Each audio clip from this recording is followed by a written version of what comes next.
আজকের এই ময়দান থেকে স্পষ্ট ভাষায় ঘোষণা দিতে চাই বা চাচ্ছি, ইসলামের জন্য, ইমানের জন্য মজলুম অবস্থায় যে আলেমগুলো এখনো পর্যন্ত জেলখানায় আছে, অতি সত্বর তাদের মুক্তি কামনা করছে।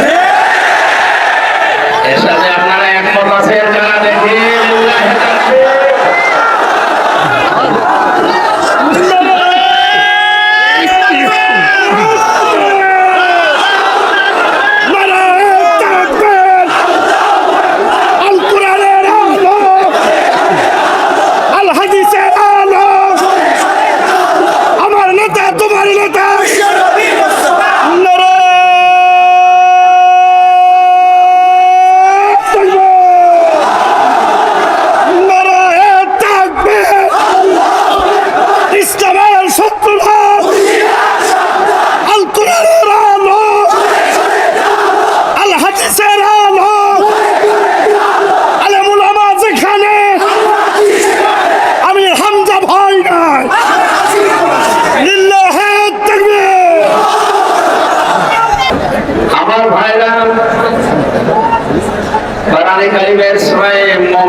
জানিয়েছেন অবশ্যই আমরা সাহায্য করব আমার রাসূলদেরকে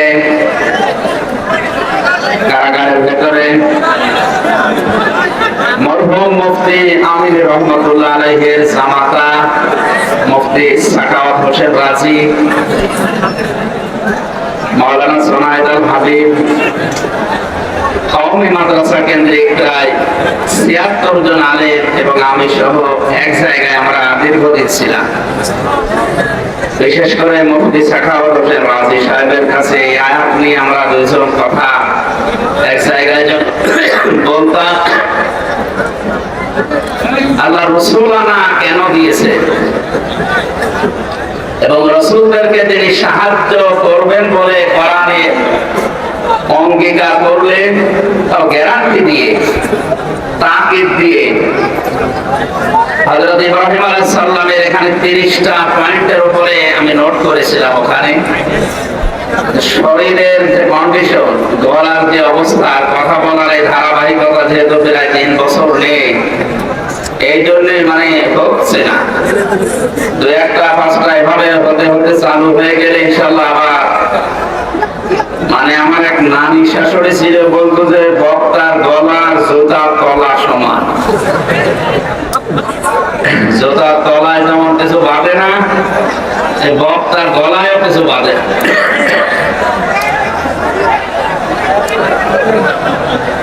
মিডিয়া এগুলো এত উৎসাহ করেছে, পেছনে মানুষ দেখতে পাচ্ছে না, তো এই জন্য নিচু করে দিতে পারবো। এখন তো আর সম্ভব না, দিনের বেলায় অন্তত এখানে একটা বাঘ দিয়ে ঘিরে দিতে। একটু জিকির করেন, 1 মিনিট মতো জিকির করেন, আমরা আল্লাহর রহমত কামনা করে। তাফসীর এইভাবে তো হয় না, বারবার ডিস্টার্ব করে। সুবহানাল্লাহ আলহামদুলিল্লাহ লা ইলাহা ইল্লাল্লাহ সুবহানাল্লাহ আলহামদুলিল্লাহ লা ইলাহা ইল্লাল্লাহ সুবহানাল্লাহ আলহামদুলিল্লাহ লা ইলাহা ইল্লাল্লাহ লা ইলাহা ইল্লাল্লাহ মুহাম্মাদুর রাসূলুল্লাহ। আল্লাহ রাব্বুল আলামিন তার রাসূলদেরকে সাহায্য করছেন, করবেন বলে যে ঘোষণা কোরআনে দিলেন। হযরতে আদম আলাইহিস সালাম থেকে হযরতে মুহাম্মদুর রাসূলুল্লাহ পর্যন্ত আমরা দেখেছি নবীদের জীবনী ইতিহাস গ্রন্থে, হাদিস গ্রন্থে পড়াশোনা করার পরে যেটা আমরা পেয়েছি, তাদের যে সাহায্য আল্লাহ পাক তাওরাত, জবুর, ইনজিল সহ 104 খানা যে গ্রন্থ আমরা জানি, 100 খানা সহিফা, 4 খানা বড় কিতাব, এর সামারাইজ গুলো আমরা দেখেছি। হযরত মুসা আলাইহিস সালাম, হযরত ইব্রাহিম আলাইহিস সালাম, বিশেষ করে আমাদের নবীজির আগে হযরত ঈসা আলাইহিস সালামকে আমার আল্লাহ যেভাবে সাহায্য করেছিলেন,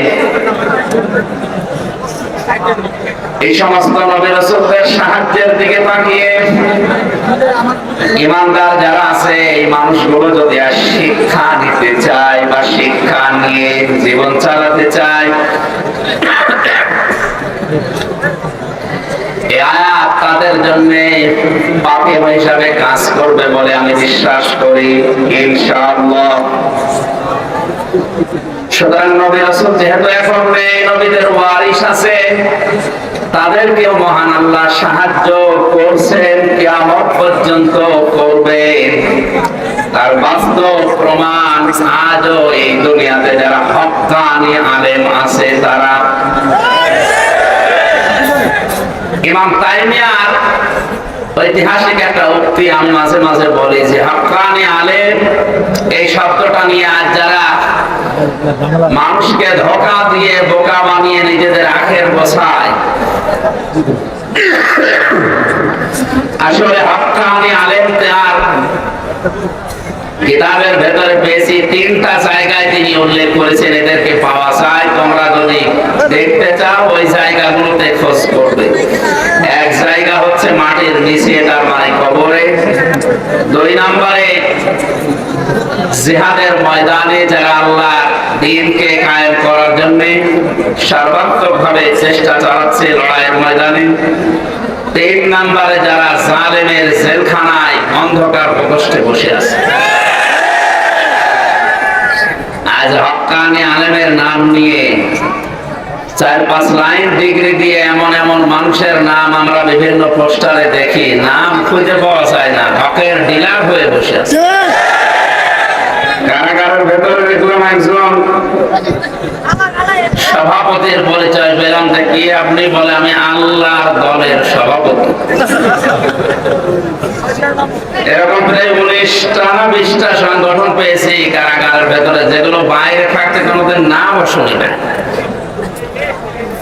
সম্মানিত মুসল্লিকরাম বা ভাইরা, আমরা আল্লাহর সাহায্য এটা ইব্রাহিম আলাইহিস সালামের জীবনে দেখেছি, হযরত মুসা আলাইহিস সালামের জীবনে কোরআনের ভেতরে দেখেছি, হযরত ঈসা নবীর জীবনে কোরআনে দেখেছি। তাদেরকে আল্লাহ সাহায্য করেছিলেন। যেহেতু এখন আর নবী রাসূল নেই, আসবে না, এখন আলেমদেরকে আল্লাহ সাহায্য করছে, তার বাস্তব প্রমাণ এই পৃথিবীর হক্কানি আলেমরা। আমি আবার রিপিট করছি, হক্কানি আলেম পাওয়া যায় দরবারে, আস্তানায়, গাছতলায়, মাজারে, কোথায়? 3টা জায়গায়। ইমাম আহমদ ইবনে তাইমিয়া রাহমাতুল্লাহ আলাইহি ঐতিহাসিক উক্তি, এটা তার কিতাবে আছে। প্রথমে যদি আপনি খুঁজতে চান, মাটির নিচে যাবেন, কবরে। ইমাম আবু হানিফা হক্কানি আলেম ছিলেন, দ্বিমত আছে কারো? কোথায় পাওয়া যাবে? ইমাম মুহাম্মদ ইবনে হাম্বল কোথায় পাওয়া যাবে? এজন্য হক্কানি আলেম আপনি যদি খোঁজ করতে চান, তাদেরকে আপনি সর্বপ্রথম খোঁজ করে দেখবেন মাটির নিচে তারা আছে, কবরে আছে। 2 নম্বরে আজ যারা জান বাজি রেখে আল্লাহর কালেমাকে বুলন্দ করার জন্য, কালিমাতুল্লাহি হিয়াল উলিয়া, জিহাদের ময়দানে যারা কাজ করছে জীবন হাতে নিয়ে, এরা হচ্ছে আল্লাহর এই বান্দার দৃষ্টিতে তারা হক্কানি আলেম। 3 নম্বরে হক্কানি আলেম পাবেন পৃথিবীর বিভিন্ন দেশে জালেমদের জুলুমে যারা অন্ধকষ্টে ঢুকে ঢুকে দিন কাটাচ্ছে। আব্বাস মাদানি আলজেরিয়ার কারাগারে আজ 28 বছর।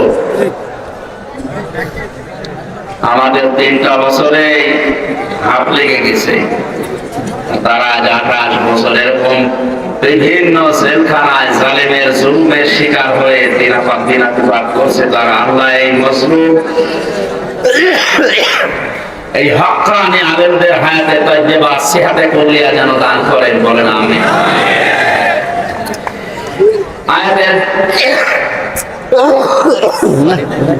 আমাদের জিকির করে না